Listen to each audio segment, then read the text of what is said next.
So without further ado, Guam's experience with the Neocatechumenal Way. Um, the Neocatechumenal Way arrived in Guam in 1996 and was quickly adopted by the Archbishop of Agana at that time, Anthony Apparon. It was brought here, I believe, by a diocesan priest. Many parishes began communities after the initial catechesis.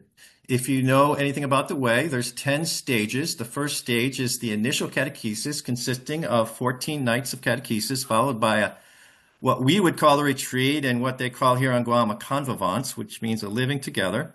And at that convivance, a community is formed. And parishes might consist of several communities. Many Catholics initially accepted the new movement. I call it a movement. They call it a itinerary of Christian formation. I remember hearing what is called an invitation to joy. That's a short message after Mass given by Father Pius Sammet, a Discalced Carmelite from the island of Malta, after one Sunday Mass. And after Mass, I told him, "Hey, this sounds good." And he replied, "Then we'll see you there."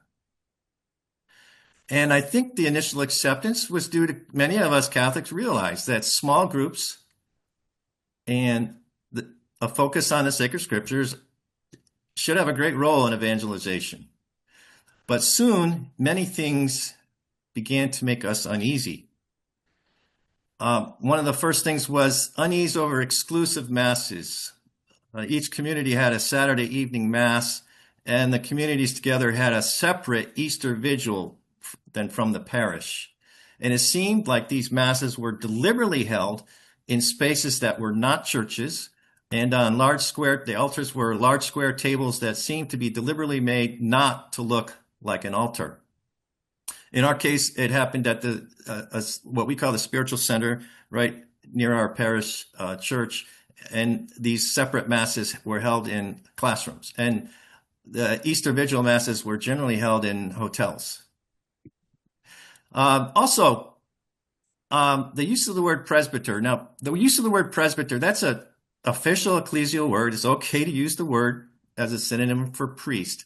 But we were discovering that our fellow Catholics that became members of the Neocatechumenal Way were using it exclusively for priests. And that caused us to ask a question.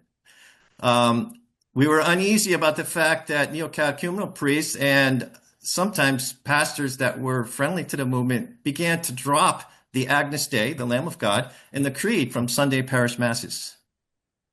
What was that all about? We had an unease over what we perceived as a cult of personality surrounding the founder, Kiko Arguello. For example, we learned that all of the music, all of the art, much of the liturgical items and decorations used by the communities were created and designed by Kiko, and some had his signature on them. Rugs, patens, chalices, and of course, especially the music. There was like a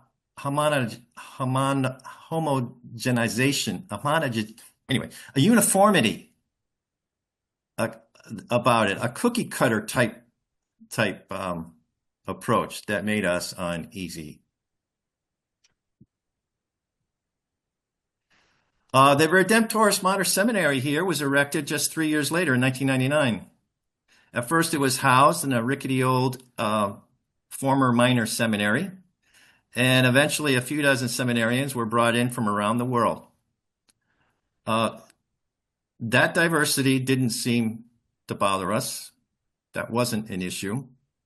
The Archdiocese bought a 100-room seaside hotel for the RMS in 2002 for about $2 million. It was a fire sale, I guess you'd call, from the hotel owners were in bankruptcy court. And a little bit about the RMS. When I say RMS, I mean Redemptoris Mater Seminary.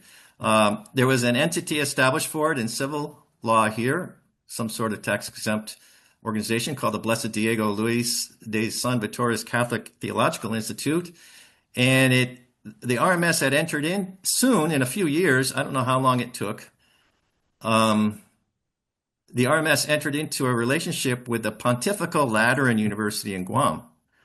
And so the RMS was able to grant what we would call a bachelor degree in sacred theology. No graduate degrees were handed out. A few things.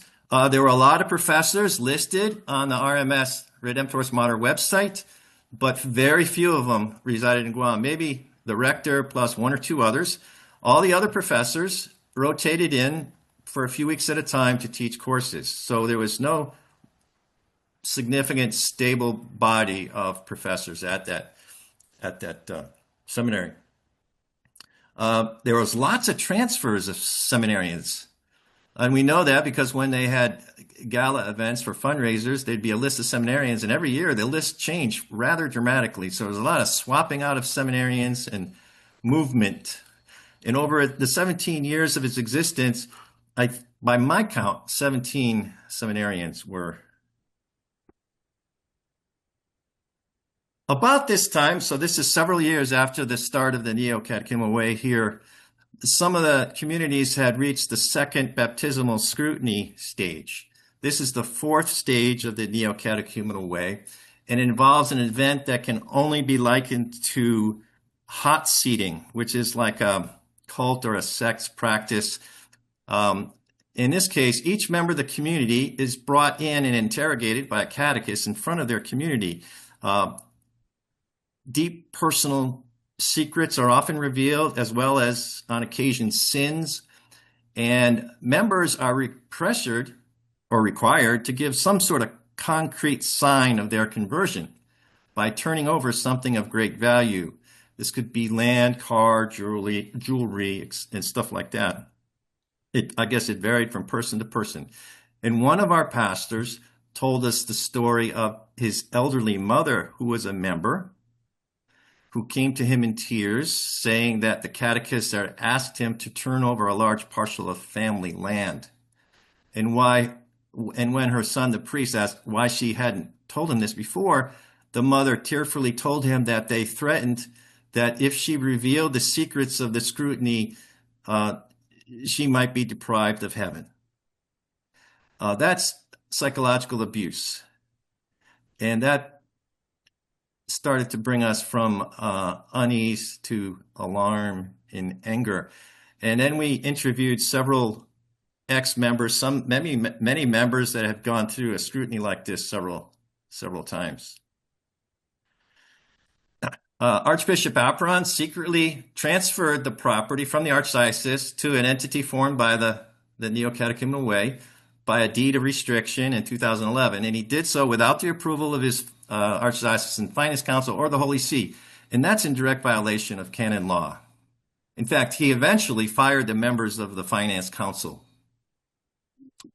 In July of 2014, the first indigenous Neocatechumenal priest, the indigenous people here are called Chamorros, wonderful people.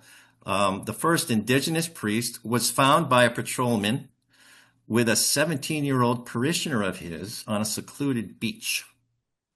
He quickly resigned his pastorate and was whisked off island, I think, within 48 hours. Eventually, someone in the Northern Vicariate of Arabia in Qatar sent a message to a friend of mine who runs a very popular blog called Jungle Watch, which was at the center of this opposition to the Neocatechumenal Way, and said, "Hey, is this the priest that you're talking about?" And sure enough, it was. And he was in a parish running a youth group and preparing a youth retreat. Another Neocatechumenal priest was removed after it was discovered that there were two credible accusations of sexual abuse lodged against him in the Archdiocese of Agena. I don't know his current status or whether he was vindicated or not. In December of 2014, a group much like Voice of the Laity formed called Concerned Catholics of Guam, in part because of the suspension of two very popular priests who opposed the Way. Of course, they call it the Way. That's actually the term for the church in the Book of Acts. but the emphasis, I think, is on the definite article, meaning the way, the only way, in my view. Another smaller group, similar to Concerned Catholics of Guam, formed earlier, called Laity Forward. And that blog I mentioned, Jungle Watch, which is still in existence, very, very popular, much more popular than mine, started to really gain popularity. Our unease turned to alarm and anger. The Redemptoris Mater Seminary did produce some scholars, but many of the men produced seemed to us to be, in my term, I used half-baked. I don't know if it was the nature of their education here or the fact that they were dealing with all these visiting professors coming in for short terms. Unease over ham-fisted pastoral policies, the marginalization of Catholics with a traditional piety, displacing them from the service roles in their parishes. The removal of statues and wholesale renovation of churches. There were a lot of church renovation projects that started. And I have more to say on that later in this. A mandate that all candidates for diaconal and priestly ordination must walk in the way. This caused us great alarm and anger. That it was eventually rescinded after a separate seminary called the John Paul II Seminary was set up, but this seminary was set up under pressure. As I mentioned before, there was an unjustified removal of two popular priests. There was also a Filipino priest that was here on a visa, had his visa threatened because he was a pastor of a church here and he refused to bring the Neocatechumenal Way into his parish. The two groups that I talked about, Laity Forward and Concerned Catholics of Guam, conducted prayer protests in front of the Redemptoris Mater Seminary and at the Agana Cathedral Basilica. This time, we begin to be disturbed by some of what we considered doctrinal distortions.